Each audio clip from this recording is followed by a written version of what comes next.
Wild Running, Part 2, Chapter 6. They're here, Tori told Anya. Is Superstar ready to go?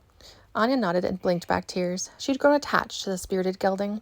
He had a good heart, and he'd proven himself to be ready and more than willing to work. She was going to miss him. She attached a lead rope to his halter and led the flashy piebald out to meet his new owner. Oh, look at you, Trisha gushed, moving up to her new horse and holding out her hand for him to sniff. She gave him a minute to get to know her, then passed him a small chunk of carrot. I wasn't expecting him to be this gorgeous, she admitted. Those pictures and videos you sent just don't do him justice. Anya smiled her agreement. It's been a pleasure working with him, she told Trisha. He loves to work and he's got a fast learning curve. I think he'll do very well for you. Trisha Hargrove was already well known in the rodeo circles for her barrel racing, and now Superstar would be rocketed to fame right up there with her. I'm sure he will, she agreed. Anya patted Superstar one last time and handed the lead rope to Trisha. Trisha took it and led the gelding to her trailer. He loaded like a dream, and she returned to once again thank them and express how impressed she was with him. Take care of him, Anya couldn't help but call out as Trisha went to her truck and got in. Anya watched them pull away and sighed. Tori put her arm around Anya's shoulders and squeezed. You've got a dozen more just like him in your future, don't worry, she promised. Anya grimaced. I know, that's what makes it so hard. I fall in love with them every time, Tori. I just can't help myself, and it breaks my heart to see them go. By the time I'm 50, I won't have a heart left. It'll just all be scar tissue. Don't be so melodramatic, Tori accused with a laugh. You'll never run out of love. Your heart will just keep growing. Anya shrugged, unconvinced. Yeah, I guess. Just wait. We have another trailer coming later on today. Anya perked up immediately. Your horse? Tori nodded. Due to arrive? Oh, she checked her watch. In about an hour. What did you get, anyway? Anya asked, still a little miffed that Tori had refused to tell her or let her help. Tori laughed at her. You'll see, she promised. She linked her arm with Anya's and walked up to the house with her.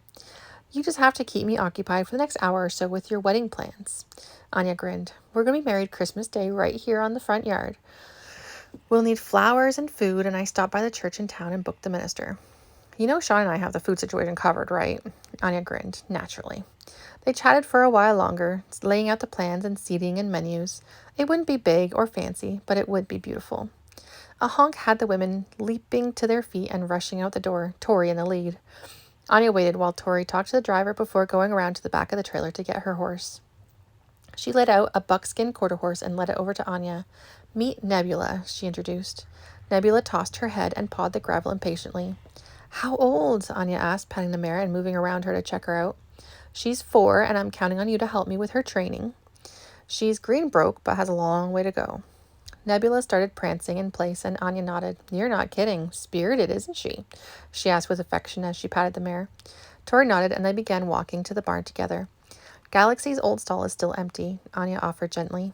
That's definitely where she's going, Tori agreed firmly, fighting back the wave of emotion that washed over her. She led the mare into the stall and removed the halter and lead rope. She checked the water and hay supply and exited, closing the door behind her to prevent an escape. We'll give her a day or two to settle in before introducing her to the herd, Anya said. A week, maybe 2, depending on how she does, and we should be able to start working her. Tori nodded as she leaned on the door, watching Nebula move around. She was definitely more spirited than Tori was accustomed to, prancing in a circle and occasionally whinnying to the herd outside. I'm going to go bring Bora in, put her beside your girl for the time being. Give her a friend, hopefully. Anya grabbed a lead rope and headed out to the pasture. Tori stayed with Nebula, talking quietly to her in hopes of settling her down. She was starting to sweat heavily from her activity and anxiety, and in the cool of the late fall weather, that could be dangerous for her health. Tori turned at the clopping of hooves on the cement and wasn't surprised to find Bora's colt following his mother down the aisle. While he was already weaned, he still liked to be close to her. Anya shooed him into his stall first and slid the door closed before putting Bora beside Nebula. Immediately, Nebula raced to the side of the stall closest to the mare, and they huffed at each other through the wall. Nebula squealed and struck out at the wall, and Anya immediately yelled at her to knock it off. We may need to put up some rubber mats on the wall if she's going to be like that, she told Tori. We don't want her hurting herself. Tori nodded and sighed. She wondered if she'd made a mistake choosing the rambunctious mare. She'd fallen in love with her coloring and had liked her when she'd gone to the far to meet her, but now she doubted her judgment and wished she'd taken Anya along to curb her impetuousness. Anya patted her on the back. Give her time. She's still just a baby. I should have gone for a gelding. You know I prefer geldings, Tori said, her tone self-deprecating. Mares are just as awesome, but if you change your mind about Nebula, I'll train her up and find a new home for her, and you can get a gelding. Tori nodded. She would do her best with Nebula, but if they didn't click, if they weren't able to build a relationship, she'd find Nebula a home that worked better for her needs. Bora was placidly eating her hay, and Nebula was still anxious, but calming thanks to Bora's unperturbed nature. Anya jerked her head toward the house. Come on, we've done what we can for her, the rest is up to her for now. Tori followed Anya up to the house and went up to her office to check their emails and phone messages. She called the farrier back and rescheduled with him since he'd had to cancel. The other messages were simply informational, so she replied to those as well before booting up her computer and opening up the ranch email. Anya was going to be ticked at her. Knowing better than to reply right away, she went through the rest of the messages and dealt with them before going to find Anya. Don't be mad, she warned when she found Anya curled up on the new couch, a mug of chai tea in one hand, remote in the other. Anya's brows immediately rose, and she sat up and put her tea down on the new coffee table. I make no promises, but spill. Tori took a deep breath. We have an offer on Bora's colt. Anya frowned. When do they want him? Immediately. Her frown deepened. He's not gelded yet. Tori sighed. They don't want him gelded. Anya blinked. Oh. And where would he be going exactly? Ohio. There was a long pause before Anya finally broke it. When did you put him up for sale, Tori? She asked, her voice far too calm. Fear scared up Tori's spine at the question, at the cold in Anya's normally warm green eyes. 2 weeks ago. So after I told you I wanted to keep and train him? It was a statement. Tori nodded reluctantly. Anya stood up and went out the door without another word. Knowing Anya as well as she did, Tori knew better than to go after her. Anya only walked out of an argument when she knew she was about to say something that she would regret, that she couldn't take back. Tori was afraid she knew what Anya was tempted to say. There wasn't much that could tick Anya off, but messing with her precious horses and her plans for them was definitely one of those things. Tori prayed Anya would forgive her, because if not, she feared their partnership may just be over. Hey, Dazzle, Courtney greeted the puppy affectionately as she crouched down to ruffle the puppy's soft, thick fur. She was beginning to feel at home on the ranch and was looking forward to her first horseback riding lesson. There you are you ready? Sam asked. Courtney blinked. I thought Anya was going to teach me. Something came up, so I'm standing in for her, he explained. Come on, I know you've already done some grooming, so let's get to it. He led Courtney into the barn, and she grinned at the sorrel mare, standing patiently in the cross ties. Isn't this your horse? She asked as she stepped up to the mare and stroked her long face. Yes, this is Dancer. Courtney got to work, currying the body first before brushing out the black mane and tail and gently removing dry mud from the black stockings. Make sure you clean underneath as well. You don't want the girth rubbing into any dirt and giving her sores, Sam instructed. He stood on the sidelines with the puppy, watching Courtney's work critically.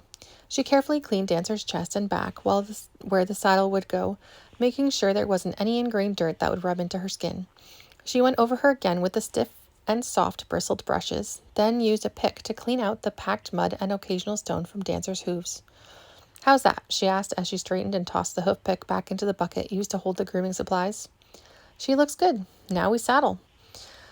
It was sitting there a little behind Dancer, perched on a shaped board that could rotate out from the way out of the way when not in use.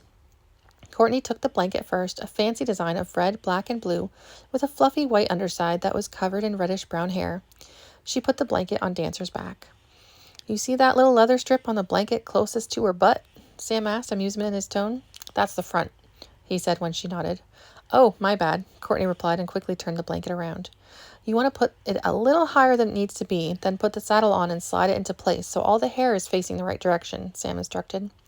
Courtney did as she was told and looked at him. Now what?